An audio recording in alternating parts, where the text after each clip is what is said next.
सकाळी काही प्रश्न जे त्यांनी प्रश्न विचारले, आता काय प्रश्न विचारले, टाईप होणं, ते दुरुस्त करणं, लिहून ही प्रोसिजर चालते. आणि त्यामुळं त्या काळात शिवकालीन महाराष्ट्र हे पुस्तक माझं जवळपास निम्म वाचून झालेलं आहे. आणि व्यवस्थित ईडीच्या अधिकाऱ्यांनी देखील चांगली मला वागणूक दिली, कोणती तक्रार करण्याची काही आवश्यकता नाही. आणि त्यांनी त्या प्रोसिजरला वेळ लागतो आणि त्यामुळे तो तेवढा कालावधी जातो असं मला वाटतं. लोक महाराष्ट्रातली फार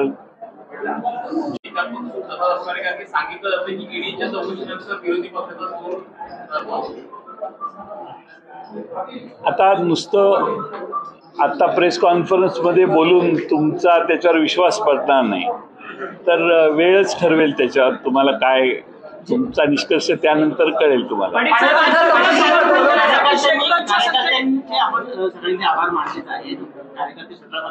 मी मीडियाचे देखील आभार मानतो. तुम्ही सगळे घामाने ओथंबून गेलेले आहात आणि तुम्हीही सकाळी 10, 9, 8 वाजल्यापासून सतत या ठिकाणी पूर्ण इथं गोळा झालेले महाराष्ट्रातून आलेले कार्यकर्ते आणि माझी होणारी ही चौकशी याबद्दल तुम्ही बरेच कष्ट घेतले.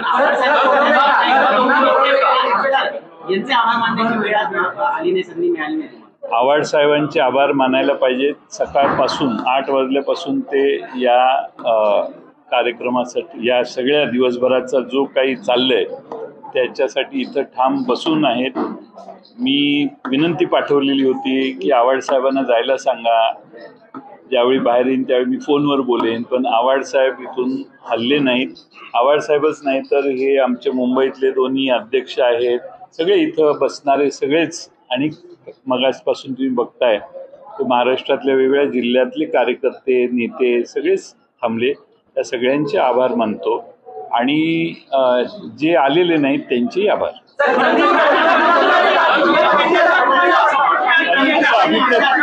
अभिप्रेत नव्हतं.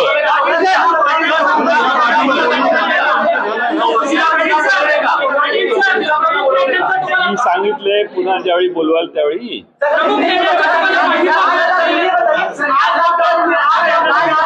पहिला मराठी में इसका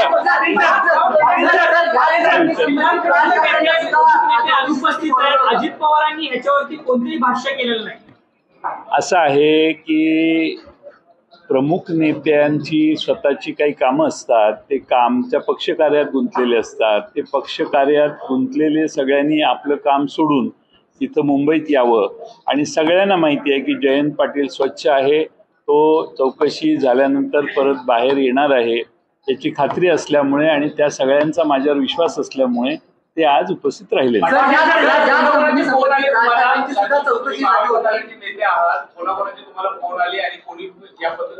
माझ्याकडे सकाळपासून मोबाईल नाही, त्यामुळे सकाळपासून माझ्याकडे कोणाचाही फोन मी घेऊ शकलो नाही. तर माझा फोन माझ्या स्वीय सहाय्यकाकडे दिलेला होता. काल परवा अनेक मान्यवरांचे फोन आले. मी आता एक नाव घेतलं आणि दुसरं नाव नाही घेतलं तर प्रॉब्लेम होतो, कारण माझी मेमरी कधी कधी धोका देते आणि मग प्रमुख नाव राहिलं तर मग ते बरोबर होणार नाही. पण सगळे महाराष्ट्रातले दिग्गज नेत्यांनी मला फोन करून समर्थन दिलं, पाठिंबा दिला, चौकशी केली.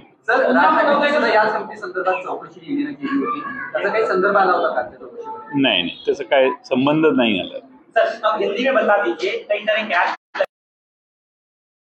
16लाच झालेली है। आप बताइए, पहली क्लैरिटी दी किस आरोप के तहत आपको बुलाया गया था, सभा जॉब का उम्र थी, एग्जैक्ट आरोप क्या है और आपका कहना क्या ये केस क्या आपके ऊपर? एग्जैक्ट आरोप क्या है ये मैं बोल नहीं पाऊंगा, क्योंकि जो सवाल उन्होंने पूछे उनके सारे जवाब मैं दे दिए। अब जहाँ तक IL&FS का सवाल है, पूरे ज़िंदगी में मेरा IL&FS के साथ कभी भी ताल्लुक आया नहीं। उनके किसी भी एजेंसी, एजेंट, किसी के साथ ताल्लुक मेरे आया नहीं। मेरे अकाउंट में किसी के पैसे आए नहीं, न मैंने किसी को पैसे दिए। मेरी काम करने की कार्यपद्धति बहुत क्लीन है। मैं किसी के पास से पैसे लिए नहीं है, कोई लेन देन नहीं है।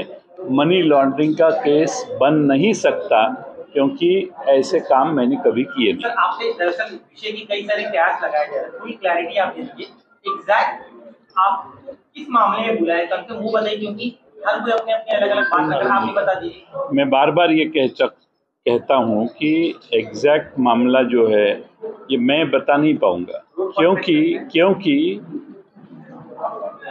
वैसे सवालात जो मेरे सामने रखे गए उसमें आप जो कह रहे हैं उसमें से कोई बात नहीं। कोहिनूर CTNL का मामले से जुड़ा हुआ केस है ये? मालूम नहीं मेरे रोड कॉन्ट्रैक्टर से जुड़ा हुआ मामला है कि पैसे मालूम नहीं, मेरी कंपनी को पैसे नहीं मिले किसी के नहीं है ना, ये तो प्रॉब्लम है मेरा। लंबा सवाल होगा, अभी देखिए सर क्लैरिटी देखिए, बहुत सारे फिलर्स आ रहे हैं, अगर आपकी अपनी तरफ से बता दें तो बेहतर होगा।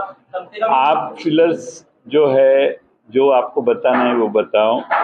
मैं ईडी के जो अधिकारी है उन्होंने मुझे जो सवालात किए उसका पूरी तरह से उनका सेटिस्फैक्शन मैं कर चुका हूँ और मेरे अकाउंट में किसी के पैसे कभी आए नहीं, ये भी मैंने बताया। मेरे अकाउंट से किसी को पैसे गए नहीं। IL&FS के साथ तो मेरा ज़िंदगी में कभी लेन देन हुआ नहीं, कोई मेरा संबंध नहीं है। और मेरी पूरी हिस्ट्री अगर आप बताएंगे, उन्होंने कुछ जो भी सवाल पूछे वो सारे सवाल मैं पूरा उनका सेटिस्फैक्शन कर चुका हूँ। जब आप गृह मंत्री थे उस दौरान कुछ लेन देन हुए, कमीशन के पैसे गए, इस तरह की चर्चा सुबह से रही, क्या इस संदर्भ में कुछ? अरे स्टोरी अच्छी तो स्टोरी चलाओ, जो जिस पे दम नहीं हो क्यों स्टोरी चलाते हैं? क्या मानते हैं? गृह मंत्री का और उसका कोई संबंध ही नहीं है। और मेरे अकाउंट में कोई आप जिस तरह से सवाल पूछते हैं, आपकी जो इन्फॉर्मेशन है वो गलत है और बेबुनियादी है। बेबुनियादी मतलब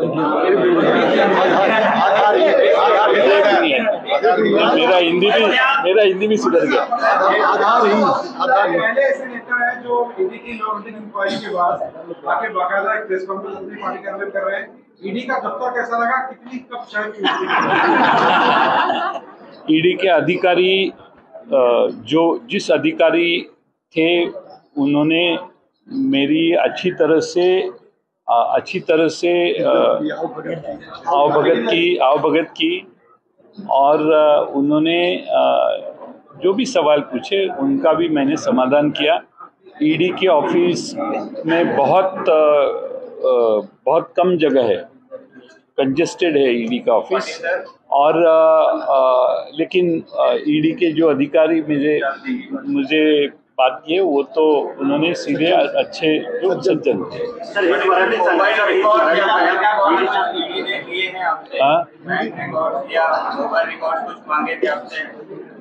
कुछ नहीं मांगे मुझे। मेरे पर्सनल अकाउंट जो है, जो अकाउंट्स है, जो इन्फॉर्मेशन है उनके पास भी है। और उन्होंने कोई हमारी संस्था है, यानी क्या बोलते हैं, शुगर फैक्ट्री है, हमारी कोऑपरेटिव बैंक है, कोऑपरेटिव शुगर फैक्ट्री है। मेरा कोई पर्सनल प्राइवेट शुगर फैक्ट्री नहीं है। मेरी पर्सनल बहुत बड़ी इंडस्ट्री है, ऐसा कोई बात नहीं है। जो भी है वो उनको मैं पेश किए है और करूँगा। मैंने कहा है जब भी वो मैं हाजिर हूँ।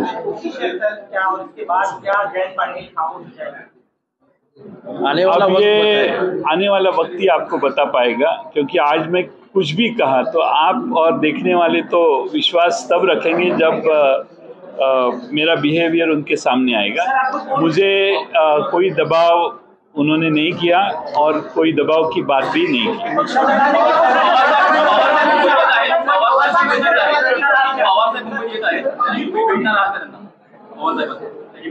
मी नेहमीच भेटतो त्यांना, ते कधी येतील ते चौकशी करू।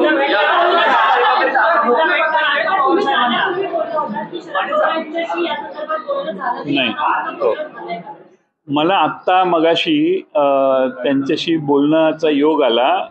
त्यांनी फक्त चौकशी करत होते ते श्रीयुत शिवाजीराव गर्जेंच्याकडे की मी पक्ष कार्यालयात आहे का, घरी गेलो। तर त्यावेळी मी फोन घेऊन सांगितलं मी आता इथून घरी जाणार आहे। ते प्रवासात आहेत, एवढी चर्चा झाली, बाकी काही चर्चा नाही. तुम्ही भेटायला जाणार? ते ज्यावेळी येतील मुंबईला त्यावेळी भेटायला जाणार आहे. सकाळी अजित पवार कार्यालयात येणार आहेत, तेव्हा तुम्ही त्यांची भेट घेणार आहात का? काही चर्चा सकाळी करणार असेल? नाही, मला असं वाटतं की ज्यावेळी त्यांची, मी सकाळी तर मी येणार नाहीये, पण ज्यावेळी त्यांची भेट होईल त्यावेळी भेट होईलच. आज कार्यकर्ता मुंबई में बहुत बड़ी संख्या में आए थे, आपके पार्टी जो एमएलए ऐसा है कि एमएलए और किसी को भी मुंबई में आने के लिए नहीं कहा था। मैंने ट्वीट भी किया था। मैंने ट्वीट करके कहा था कि मैं सिर्फ इंक्वायरी को जा रहा हूँ, आप न आए तो बेहतर। ऐसा मैंने, आप मेरा ट्वीट पढ़िए तो हमारे एमएलए ट्विटर पे रहते काफ़ी, तो शायद बहुत 1-2-4 एमएलए तो वापस इस तरफ आ रहे थे तो वापस चले गए। उन्होंने पूछा फ़ोन करके क्या, तो बोला नहीं, कोई आने की ज़रूरत नहीं। 9 घंटे का लंबा समय क्यों लगा है सर? मैं उनको कह रहा था कि आप सब नीचे बैठे हैं और प्रेस इतनी बहुत तादाद पे है, तो जल्द से जल्द जितना हो गया, तो लेकिन टाइपिंग जो होता है वो हर क्वेश्चन का टाइपिंग होता है, लिखित स्वरूप से स्टेटमेंट दिया जाता है, और इसलिए वो प्रोसीजर होती है तो लंबा तो चलता ही है। सर, आपको कोर्ट करते हुए मैं सवाल पूछता हूँ कि ईडी की 9 घंटे की पूछताछ चली, जयंत पाटिल कितनी बार इस दौरान घबराए? एक बार भी नहीं। घबराने का सवाल नहीं है, क्योंकि मेरा दामन साफ है। हाँ? दामन साफ है, और मुझे लगता है कि कोई घबराने की कोई आवश्यकता भी नहीं है, और उन्होंने भी मुझे घबराया नहीं। सर क्या क्लीन चिट दे दी है? क्या कुछ क्लैरिटी दी है आपको? दोबारा नहीं आना होगा आपको? तो अब देखो, मैं अकेला ही बोलने लगा तो दूसरी साइड आपके सामने आनी चाहिए, तो आप, मुझे बेहतर होगा कि आप दूसरी साइड पूछे आगे के सवाल। एक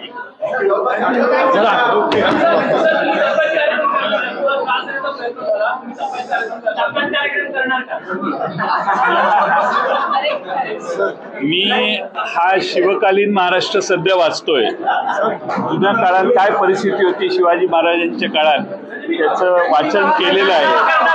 जांच के बाद दूध का दूध, पानी का पानी हो जाएगा।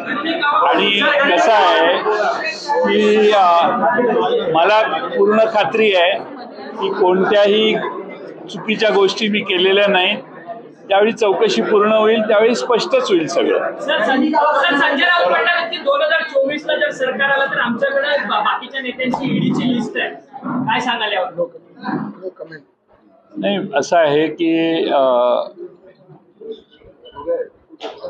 त्या बाबतीत पुढं 2024ला काय बोलणार, आपण काय करणार, याच्याविषयी मी आज कोणतंही मत व्यक्त करणार नाही। राष्ट्रवादी काँग्रेस पक्ष महाराष्ट्रामध्ये वाढवणे आणि ताकदीने महाराष्ट्रात राष्ट्रवादी काँग्रेस समर्थपणाने अधिक ताकदीने वाढवणे, शरद पवार साहेबांच्या नेतृत्वाखाली हे काम आणि व्रत आम्ही सगळ्यांनी स्वीकारलेलं आहे, आणि ठामपणाने ते काम आम्ही करत राहू। 2024च्या निर्णयाची किंवा त्यावेळच्या निवडणुकांची आज काळजी करण्याची आम्ही चालतो, काम करूनच दाखवू असं आम्ही सगळे ठरवतो।